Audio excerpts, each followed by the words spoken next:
Welcome to the deep dive. We're here to, cut through the noise and get you the insights you actually need to be well informed. Imagine like a huge shift happening under the surface of the global job market. It's Mhm. powerful, reshaping careers, industries, everything really. Today, we're diving into what's going on in 2025 because it's really turning into a landmark year for, well, global layoffs. Our main guide for this is an easy digest report. It's called 2025, the Year of Global Layoffs. Easy to digest basically means it boils down complex stuff into something easier to grasp, for busy people. And that's exactly our plan for you today. We want to pull out the really important bits from this report so you understand what's happening without getting totally overwhelmed. So it's not if it's happening, but just how big is this thing. The numbers are, frankly, pretty eye opening. Okay, let's unpack this. 2025 has already become a huge year for job cuts. The report shows it's happening across tons of industries, different regions, tech giants, government, retail. It seems like nowhere is really safe. Just look at the US. Nearly 700,000 jobs gone in the first 5 months of 2025. That's an 80% jump from the same time last year. I mean, 80%, that's dramatic. It really is. And what's striking, I think, is just how widespread it is. Yeah. It's definitely not just one country or, a couple of big companies feeling the pinch. The report actually notes over 2,000 companies worldwide have announced mass layoffs just since January. Hmm. So, yeah, it definitely signals a global thing reflecting these bigger economic and maybe structural shifts happening everywhere. Okay, 2,000 companies worldwide. That gives us the scale. But if we dig down a bit, where are these cuts actually happening? Like, are there specific industries getting hit harder? The report paints a really interesting picture here, maybe even a surprising one. It certainly challenges some ideas about, which jobs are safe. Absolutely. It breaks it down pretty clearly. And yeah, there are some surprises. For instance, you look at the tech sector. We often think of it as, always growing, always innovating. But the report says more than 74,000 tech jobs have been cut. We're talking major players: Amazon, Google, Meta, Microsoft. Wow, 74,000 in tech alone. And it's not just tech, right?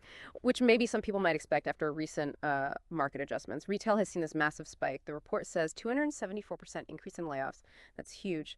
Nearly 76,000 jobs lost just through May. Companies like JCPenney, Macy's, Forever 21, these are familiar names. It's more than just numbers, isn't it? It feels like the high street is changing right before our eyes. Businesses that were staples. And maybe the most surprising one, the government sector. Over 284,000 job cuts there. Plus, you got manufacturing, Tesla, Panasonic, Nissan cutting over 10,000 jobs. And finance isn't immune either. Firms like Citigroup, PwC, NatWest, they've lost over 6,500 jobs combined. It's quite a mix, isn't it? Which leads straight to the big question, why? Why is this surge happening now across so many different kinds of sectors? The report does connect the dots, pointing to several key factors kind of converging.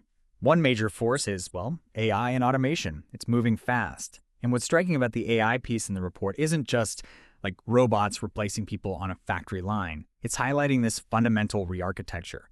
Companies aren't just automating tasks anymore. They're strategically redesigning their whole workforce around AI. We're talking advanced AI, generative models, sophisticated analytics. It lets them operate much leaner. Think about customer service chatbots or optimizing supply chains. It just reduces the need for a lot of those traditional process-heavy roles. So it's a very specific kind of displacement. And then beyond tech, there's just plain old economic uncertainty. That's a huge factor. We're seeing consumer demand weaken, inflation is still sticky, tariffs are creating uncertainty. The report mentions these sort of unique stagflationary pressures in 2025, plus volatile energy markets. It all hits corporate spending and hiring. Businesses have to cut costs. Right. So you've got AI changing the structure and the economy putting on the pressure. What else? You mentioned government cuts earlier. Exactly. Government policy is another big driver. When the report talks about federal workforce reductions, it's often more than just budget cuts. Sometimes it's about streamlining things, using digital tech, getting rid of redundancies, maybe shifting work to state or local levels.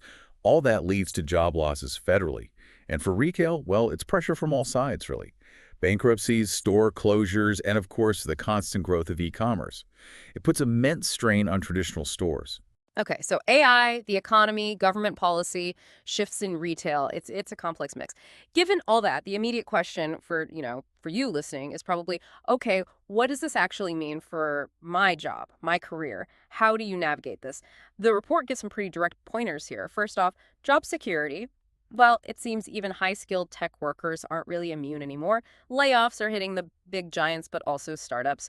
But, and this is important, it's not just about jobs disappearing. What the report really highlights is this kind of accelerated dichotomy. So for jobs that vanish, new, very specialized ones are popping up, but they need totally different skills. It's not just a slow adjustment. It feels more like a rapid, almost forced evolution of what it means to be a professional for many people. So yes, some roles are vanishing, but demand is actually rising in areas like AI, big data, fintech. And these aren't just buzzwords. Like in big data, you suddenly need data ethicists or AI governance specialists because of all the new rules. In fintech, it's less about old school banking and more about using blockchain or AI for financial advice. In fact, the projection is these kinds of roles could double by 2030. That's a massive shift. So, how do you prepare? The experts in the report basically say be proactive. You need to be upskilling, learning new things constantly. Networking is crucial too, building those connections. And maybe, obviously, having solid financial planning gives you resilience. And all this raises that important question about the broader economic outlook, doesn't it?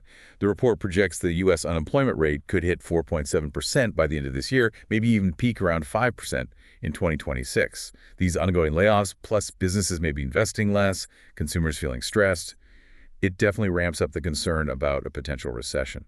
That 5% unemployment projection by 2026 does sound pretty stark. Does the report offer any counter scenarios? Like, could rapid reskilling or some economic boost change that outlook? Well, the report mainly focuses on the current path. Based on the trends it's seeing, it acknowledges the shifts are profound. But it does suggest that long-term, there is some optimism, especially in those tech-driven sectors. Yep. Exactly. Looking long-term, yeah, 2025 is clearly a painful year for a lot of people.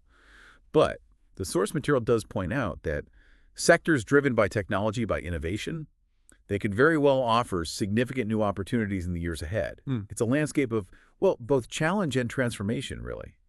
It almost feels like the job market just hit fast forward on all the future trends we used to talk about, and now everyone's scrambling. Yeah, scrambling is a good word for it. So, this deep dive into the 2025 Year of Global Layoffs report, it's really shown us the huge scale of these job cuts across so many sectors. We've talked about the complex reasons AI, economic jitters, policy shifts, retail evolution, and we've touched on what it means for workers. Yes, real worries about job security, but also these new opportunities emerging for people who can adapt. And that really is the key takeaway from the source, I think. This wave of layoffs isn't just some temporary dip. It seems to be fundamentally reshaping the global workforce, accelerating changes in how companies work. So staying informed, being adaptable, Mm.